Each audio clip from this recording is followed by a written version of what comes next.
फांसी का फंदा है जो व्यक्ति और समाज दोनों को निर्मम रूप से मृत कर देता है, तो हम लोगों ने इस बात को विश्वास में रख करके कार्य प्रारंभ किया कि हम सिद्धांत विहीन राजनीति के माध्यम से मौत के फंदे को चूमने वाले उन राजनीतिक दलों से इतर हट करके कार्य करके दिखाएंगे। और आदरणीय प्रधानमंत्री जी ने और आदरणीय राष्ट्रीय अध्यक्ष जी ने जो मार्गदर्शन किया है उसी का अनुसरण करते हुए हम लोग आगे बढ़ेंगे। लेकिन यह तय है कि भारतीय जनता पार्टी की प्रदेश में सरकार बनने के बाद पूरे देश के अंदर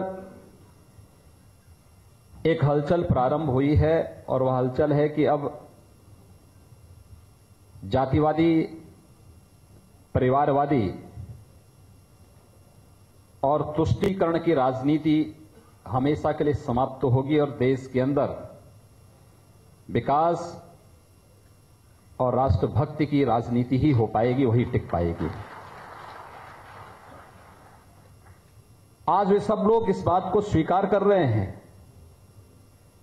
कि भारतीय जनता पार्टी ने जिन मुद्दों, जिन मूल्यों और जिन आदर्शों की राजनीति की है, वास्तव में उसी से भारत का कल्याण हो सकता है और उसी से विश्व मानवता के कल्याण का मार्ग भी प्रशस्त हो सकता है। आज लोग इस बात को देख रहे हैं कि जिस भारतीय जनता पार्टी को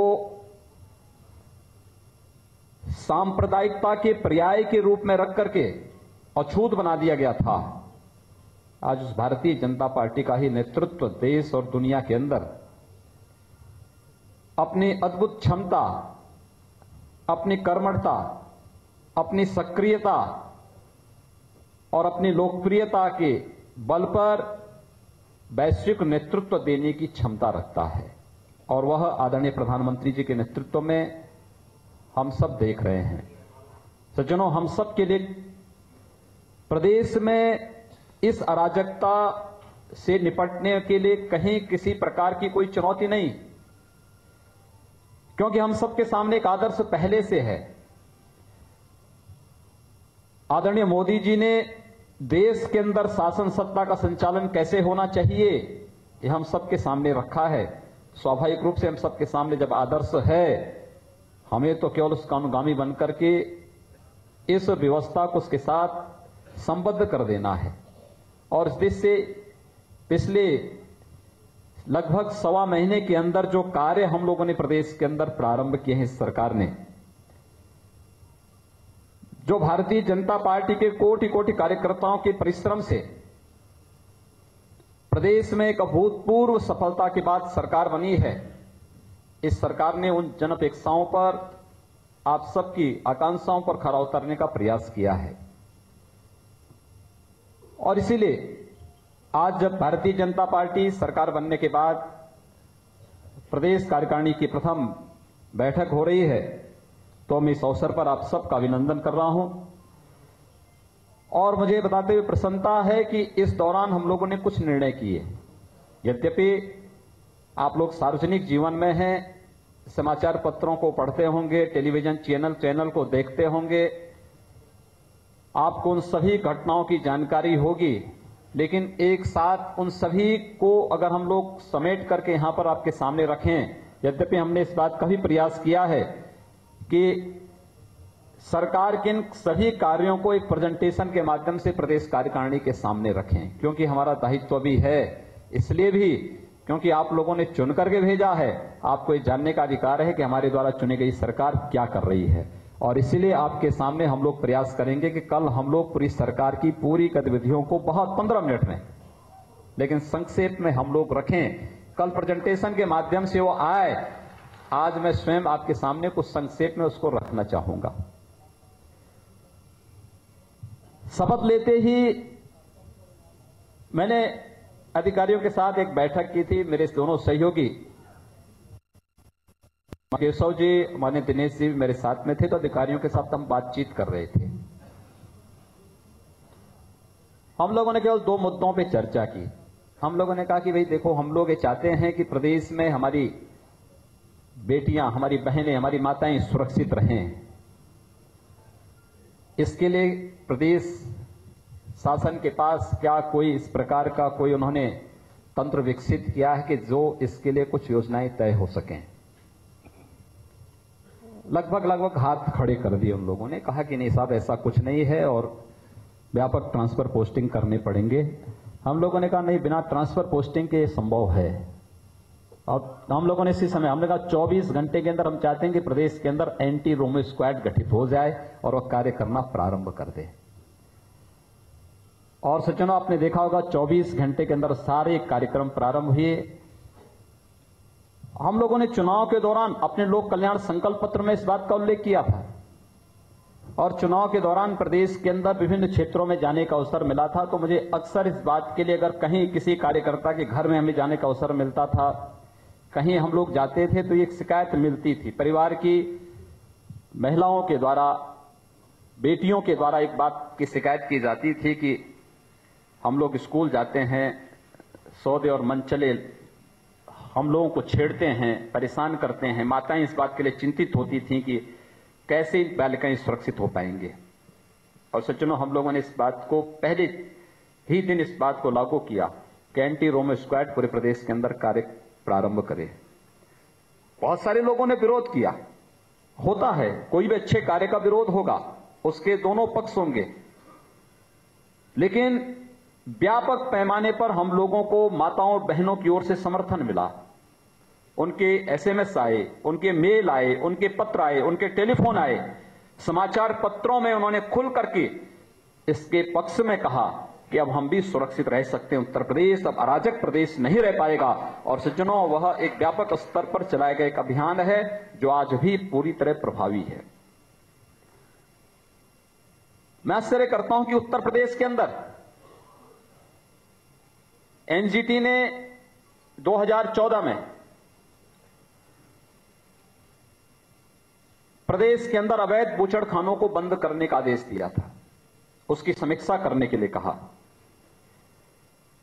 सुप्रीम कोर्ट ने 2017 में प्रदेश के प्रशासन से कहा कि इन अवैध बूचड़खानों को बंद करो। उनके लिए एक नियमावली तय की गई, बंद नहीं हो पाए, आदेश जारी होते थे। अगर कहीं कोई पुलिस का अधिकारी जाता था तो उसके साथ छुरेबाजी होती थी, उसको मार करके भगा दिया जाता था। जब हम लोगों ने अधिकारियों से इस बारे में पूछा कि ये सब क्या है, उन्होंने कहा साहब जो है जाएंगे तो लोग छोरा मारेंगे। फिर हमने कहा सत्ता बदल चुकी है, अब कोई छोरा नहीं मारेगा, सबके छोरे चाकू सब गायब हो चुके होंगे। आप लोग जाइए, एक झटके में सबको बंद करने के लिए कह दीजिए, और नहीं होता तो आप लोग कार्रवाई करने के लिए स्वतंत्र हैं। आपने देखा होगा स्वतः सब बंद होता गया। अवैध बूचड़खाने प्रदेश के अंदर लगभग बंद हो चुके हैं। जो बचे हैं उनको भी हम कुछ दिनों के बाद धीरे धीरे करके ठिकाना लगाने का कार्य करेंगे। लोग आश्चर्यचकित थे, ये सब कैसे हो रहा है, पहले तो होता नहीं था।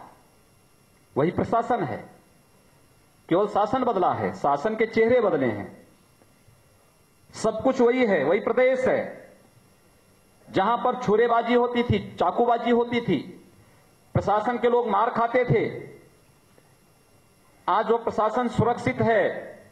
लेकिन अवैध रूप से एनजीटी और सुप्रीम कोर्ट की नियमावली के विरुद्ध जो लोग इस कार्य को संचालित करते थे, वे लोग स्वच्छंद थे, सत्ता का संरक्षण पाकर के अराजकता फैलाते थे। हम लोगों ने लोक कल्याण संकल्प पत्र के इस दूसरे संकल्प को भी, मुझे लगता है 1 सप्ताह के अंदर ही इसको भी हम लोगों ने लागू किया। लागू करने के साथ साथ प्रभावी ढंग से इसको किया। बहुत सारे लोग आए, उन्होंने कहा साहब रोजगार पर असर पड़ेगा। हम लोगों ने कहा कोई असर नहीं पड़ेगा। बहुत सारे लोगों ने कहा कि अरे स्वास्थ्य के प्रति तो एक खिलवाड़ है। अरे हमने कहा क्या हम लोग तो बिल्कुल शाकाहारी हैं, प्याज लहसुन भी नहीं खाते हैं, लेकिन क्या तुम लोगों से कम ताकत है क्या?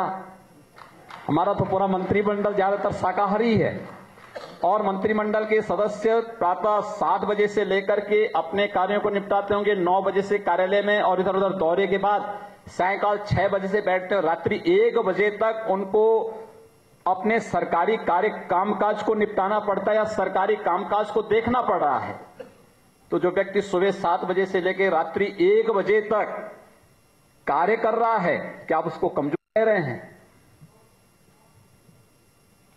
हम लोगों ने कहा मानक पूरा करिए, सुप्रीम कोर्ट के नियम और उनके मानक के अनुरूप आप अगर कार्य करेंगे सरकार आपको नहीं छेड़ेगी। और जिन लोगों की आदत खराब हो चुकी है, जो लोग न्यायिक व्यवस्था को नहीं मानते, जिन लोगों को प्रशासन और शासन की व्यवस्था पर विश्वास नहीं था, वे लोग मानक कभी पूरा कर भी नहीं सकते। स्वाभाविक रूप से वह पुनः प्रारंभ नहीं होना है। परंतु ये व्यवस्था फिर आगे बढ़ी। हम लोगों ने इस बात को भी कहा था कि हम लोग सीमांत और लघु और सीमांत किसानों के कर्जों को माफ करेंगे। उत्तर प्रदेश जैसे राज्य के लिए बड़ी चुनौती थी। बड़ी चुनौती इसलिए क्योंकि इस वर्ष चुनाव के ठीक पहले प्रदेश की पूर्ववर्ती सरकार ने 7वें वेतन आयोग को भी लागू कर दिया।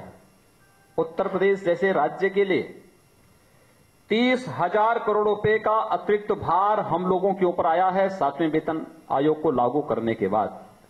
और राज्य सरकारों पर 30,000 करोड़ रुपए का बोझ बहुत ज्यादा होता है। हम लोगों ने जब पूरा सर्वे किया, पूरी कार्रवाई आगे बढ़ाई, एक टीम बनाई कि भाई कैसे हो सकता है। हम लोगों ने किसानों से इस बात के लिए वायदे किए हैं और फिर हम लोगों ने केवल घोषणा नहीं किया, हम लोगों ने अपने चुनाव घोषणा पत्र को घोषणा पत्र नहीं नाम रखा था, लोक कल्याण संकल्प पत्र रखा था। कैसे ये होगा? लेकिन उस सब के बावजूद जब हमारा मंत्री परिषद बैठा, आपस में हम लोगों ने चर्चा की और अगर पार्टी ने इस बात के वायदे किए हैं तो सरकार का दायित्व है कि हम उसको पूरा करेंगे। और हम लोगों ने लघु और सीमांत किसानों के 1 लाख तक का फसली ऋण और जिनका पूरा खाता एनपीए हो गया था, ऐसे सभी किसानों का लगभग ये जो राशि थी 36,000 करोड़ रुपए से ऊपर की राशि थी, इस राशि को हम लोगों ने माफ किया है और इससे प्रदेश के 86 लाख किसान सीधे सीधे लाभान्वित हो रहे हैं। पहली बार प्रदेश के अंदर आलू के किसानों के लिए, आलू उत्पादन करने वाले किसानों के लिए भी समर्थन मूल्य घोषित हुआ। कल मैं समीक्षा ले रहा था गोरखपुर में, 487 रुपए हम लोगों ने घोषित किया। उससे पहले 1 रुपए, 1.5 रुपए और 2 रुपए किलो आलू का दाम था। किसान आलू फेंकने के लिए मजबूर हो रहा था। हम लोगों ने एक कमेटी गठित की, मंत्री परिषद की उप समिति ने अपनी रिपोर्ट 1 सप्ताह के अंदर दी। हम लोगों ने समर्थन मूल्य घोषित किया और जहां पर समर्थन मूल्य से कम आलू का दाम है वहां पर सरकार की 4 एजेंसियां आलू खरीदने को तैयार हैं। लेकिन कल जब मैं वहां पे था, आज मैं लखनऊ में भी इस बात के लिए समीक्षा ले रहा था, आलू का दाम समर्थन मूल्य से ज्यादा है। हमने कहा किसान को जहां ज्यादा लाभ मिलता है किसान को वहां देना चाहिए, किसान को इस बात के लिए मजबूर नहीं करना चाहिए। पहली बार ये कार्य हुआ। आप देखते रहोगे गन्ना किसान इस देश के अंदर तबाह हुआ है। सरकारें चीनी मिल मालिकों के साथ मिलकर के गन्ना किसानों का शोषण करती थी। ये पहली बार हो रहा है कि जब हम लोगों ने केवल अपने लोक कल्याण संकल्प पत्र के अनुसार चलते हुए इस बात को तय किया कि किसी भी स्थिति में गन्ना किसानों के गन्ना मूल्य का भुगतान होना चाहिए। चालू सीजन का तो होना ही चाहिए, पिछला बकाये का भी भुगतान होना चाहिए। 14 चालू सीजन के में 14 दिन के अंदर गन्ना मूल्य का भुगतान और जो पिछला बकाया है वो 120 दिन के अंदर भुगतान होना है। और मुझे बताते हुए प्रसन्नता हो रही है कि अब तक उत्तर प्रदेश सरकार की पहल और हमारे गन्ना मंत्री के सक्रिय सहयोग के कारण लगातार संवाद, सुबह से शाम तक केवल एक ही काम उनका है कि चीनी मिल मालिकों को फोन मिलाकर के भाई देखो आपका इतना बकाया है, आप किसानों का गन्ना मूल्य का भुगतान करिए। एक ही कार्य है कि जो चीनी मिलें बंद हो चुकी हैं उनको हम कैसे उनका पुनरुद्धार कर सकें, कैसे हम प्रदेश जो देश का सबसे अधिक चीनी उत्पादक राज्य था और हमें बताते हुए प्रसन्नता है कि इस वर्ष उत्तर प्रदेश पुनः कई वर्षों के बाद चीनी उत्पादन में पहला स्थान प्राप्त किया है और अब तक हम लोग 5500 करोड़ रुपए का गन्ना मूल्य का भुगतान भी करवा चुके हैं, जो अब तक कभी नहीं हुआ है। इतना चीनी मूल्य का भुगतान, गन्ना मूल्य का भुगतान गन्ना किसानों का किया जा चुका है और प्रदेश सरकारें तय कर चुकी है। इस वर्ष हम 4 नई चीनी मिलों का पुनरुद्धार करेंगे, 1 नई चीनी मिल का हम एक्सपेंशन का कार्य भी करेंगे। एक कार्रवाई प्रारंभ की गई है। उत्तर प्रदेश के अंदर एक वीआईपी संस्कृति थी और वीआईपी संस्कृति किस रूप में? बिजली मिलेगी 4 जिलों को, 4 के अलावा 5वां जिला नहीं आएगा। मुख्यमंत्री जिस जिले का होगा वहां 24 घंटे बिजली मिलेगी। आदरणीय प्रधानमंत्री जी ने देश के अंदर वीआईपी संस्कृति को समाप्त करने की बात कही। आज से सभी लाल बत्तियां उतर जाएंगी। उत्तर प्रदेश सरकार कैबिनेट के निर्णय के अगले दिन से ही इसको लागू कर चुकी है। लेकिन हम लोगों ने उससे पहले भी इस बात को कहा कि नहीं, वीआईपी संस्कृति विद्युत आपूर्ति के मामले में भी बंद होनी चाहिए। और बाबा साहब भीमराव अंबेडकर की जयंती से हमारे ऊर्जा मंत्री ने पूरे प्रदेश के अंदर हर जिला मुख्यालय को 24 घंटे विद्युत की आपूर्ति, हर तहसील मुख्यालयों को 20 घंटे विद्युत की आपूर्ति और ग्रामीण क्षेत्र में 18 घंटे विद्युत की आपूर्ति जहां सुनिश्चित करवाई है, वहीं यह भी सुनिश्चित किया है कि अगर ग्रामीण क्षेत्र में ट्रांसफार्मर जल जाता है तो 48 घंटे के अंदर उसे बदला जाए। शहरी क्षेत्र में जल जाता है तो 24 घंटे के अंदर उसको बदलने की कार्रवाई हो। लेकिन इसको पूरी तरह से लागू करने में थोड़ा समय और लग सकता है, क्योंकि एक जर्जर व्यवस्था मिली हुई है। जर्जर तार और पोल, उनको बदलने की कार्रवाई पंडित दीनदयाल उपाध्याय ग्राम ज्योति योजना के माध्यम से हम लोग कार्य कर रहे हैं। आईपीडीएस के माध्यम से इन जर्जर तार और पोलों को बदलने, ट्रांसफार्मर की क्षमता बढ़ाने, नए सब स्टेशन स्थापित करने की कार्रवाई प्रारंभ हो रही है। युद्ध स्तर पर कार्य चल रहा है। लेकिन जो सरकारें वही, प्रशासन भी वही, लेकिन विद्युत की आपूर्ति के घंटे बढ़े होंगे। लोगों को कुछ तो उसमें राहत दिखाई दिया होगा और आने वाले समय में और भी राहत इसमें मिलेगा। आप लोग इसमें एक बड़ी भूमिका का निर्वहन कर सकते हैं और वह ग्रामीण और शहरी दोनों क्षेत्रों में गरीबी रेखा के नीचे जीवन यापन करने वाले परिवारों को निःशुल्क विद्युत कनेक्शन दिलाने में। और दूसरा, जिन लोगों ने विद्युत कनेक्शन लिया है उन लोगों से कि भाई समय पे बिजली का बिल जमा कर दें। जो लोग अभी भी चोरी की आदत डाले हुए हैं उन लोगों को जागरूक करके कि भाई 24 घंटे बिजली चाहिए। किस बात को जब होती थी, मैं अक्सर इस बात को देखता था। उत्तर प्रदेश के बाहर हम जाते थे, लोग हम पर मजाक करते थे। लोग कहते थे कि साहब उत्तर प्रदेश से हैं, उत्तर प्रदेश की पहचान किस रूप में कहते थे साहब, जहां से आप चले दिन में, जहां से सड़कों पर गड्ढे प्रारंभ हो जाएं, समझ लीजिए उत्तर प्रदेश का सीमा चुकी है। जहां से सायकाल आप जाए, अंधेरा दिखाई दे, वह उत्तर प्रदेश की सीमा प्रारंभ हो जाएगी। लेकिन उत्तर प्रदेश सरकार ने तय किया है, पीडब्ल्यूडी विभाग ने भी तय किया है, सड़क निर्माण के लिए जो हमारी कार्यदायी संस्था है उन्होंने तय किया है कि 15 जून तक हम प्रदेश की सभी सड़कों को गड्ढा मुक्त करेंगे और इस दिशा में एक प्रयास प्रारंभ हो चुका है। हमें विश्वास है कि हम उस लक्ष्य को पूरी तरह से प्राप्त करेंगे। सज्जनों, प्रदेश के अंदर कानून का राज स्थापित हो, ये हमारी प्राथमिकता है। और इस सरकार आपने अराजकता के खिलाफ, गुंडा राज के खिलाफ, भ्रष्टाचार के खिलाफ व्यापक जन जागरण करके प्रदेश में इस सरकार को बिठाया है और इस सरकार इसके लिए संकल्पित है। और भ्रष्टाचार के मुद्दे पर जीरो टॉलरेंस की नीति पर कार्य करेंगे। कानून का राज स्थापित हो, इस दृष्टि से प्रदेश के अंदर चाहे वह वन माफिया हो, चाहे वह भू माफिया हो, चाहे वह किसी भी प्रकार का माफिया हो, उसके खिलाफ सख्ती से सरकार निपटेगी। हम लोग कानून के राज को स्थापित करने की बात कर रहे हैं तो भेदभाव किसी के साथ नहीं, लेकिन अगर कानून के साथ किसी ने खिलवाड़ करने का प्रयास किया तो फिर सरकार उससे सख्ती के साथ निपटने के लिए संकल्पित है। और इस बात को लेकर के आपकी उस संकल्पना को जो आप जनता के बीच में जा करके कहते थे कि गुंडा राज समाप्त होना चाहिए, उस गुंडा राज को समाप्त करने के लिए सरकार युद्ध स्तर पर कार्य कर रही है और आपको सार्थक परिणाम बहुत शीघ्र दिखाई देंगे। और 100 दिन के अंदर जब ये सरकार अपने 100 दिन के कार्यों का हिसाब लेकर के आपके बीच आएगी तो हम बहुत सार्थक परिणाम इन सब मुद्दों पर लेकर के आएंगे। प्रदेश के अंदर आदरणीय प्रधानमंत्री जी की अत्यंत महत्वाकांक्षी परियोजना है नमामि गंगे परियोजना। अब आश्चर्य करेंगे, प्रदेश के अंदर इससे पहले कार्य हुई नहीं। ऐसे लगता था कि उत्तर प्रदेश की सरकार जैसे विकास से उससे कोई मतलब ही न रहा हो। जितनी भी ऐसी योजनाएं थी जो प्रदेश में वास्तव में कल्याणकारी साबित हो सकती थी, प्रदेश के लोगों के जीवन स्तर को बढ़ा सकती थी, प्रदेश को विकास की ऊंचाइयों तक पहुंचा सकती थी, इसलिए सरकार ने उसको लागू ही नहीं किया। कल्याणकारी योजनाएं आदरणीय प्रधानमंत्री जी ने 3 वर्ष होने जा रहे हैं 26 मई को, और इस दौरान 60 से अधिक कल्याणकारी योजनाएं एकदम समाज के अंतिम पायदान पर खड़े हुए व्यक्ति के उत्थान के लिए, उसके आत्मनिर्भरता के लिए जो योजनाएं लागू की, उन योजनाओं को प्रदेश में लागू ही नहीं किया गया।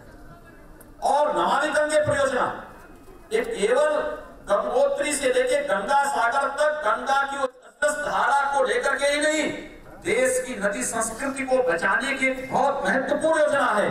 देश की जल संस्कृति को बचाने की, देश के जीवन को बचाने की महत्वपूर्ण योजना है। उस योजना को भी प्रदेश के अंदर लागू नहीं करते थे।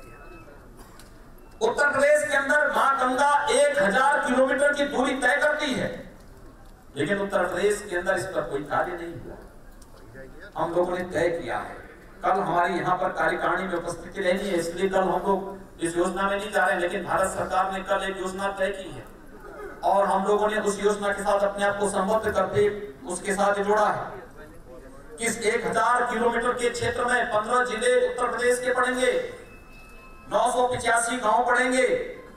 इन सभी 985 गांवों में और उन 15 के 15 जिलों में कल गंगा की स्वच्छता के लिए शपथ का कार्य पूरे उत्तर प्रदेश के अंदर होगा और हम प्रदेश के अंदर नमामि गंगे परियोजना की सफलता के साथ साथ प्रदेश की जल संस्कृति और नदी संस्कृति को बचाने के लिए हम युद्ध स्तर पर कार्य करेंगे और वह कार्य युद्ध स्तर पर प्रारंभ हो गए हैं। मुझे बताते हुए प्रसन्नता हो रही है कि नमामि गंगे परियोजना में हम लोग अब तक 4000 करोड़ रुपए के प्रोजेक्ट को भारत सरकार से स्वीकृत करा करके उसको आगे बढ़ा चुके हैं और बहुत शीघ्र आप देखेंगे जब 2019 में आप प्रयागराज के अर्ध कुंभ में जाएंगे तो आपको गंगा जी में शुद्ध गंगा जल के दर्शन होते हुए दिखाई देंगे। इस प्रकार की स्थिति हम 2019 तक पैदा कर देंगे।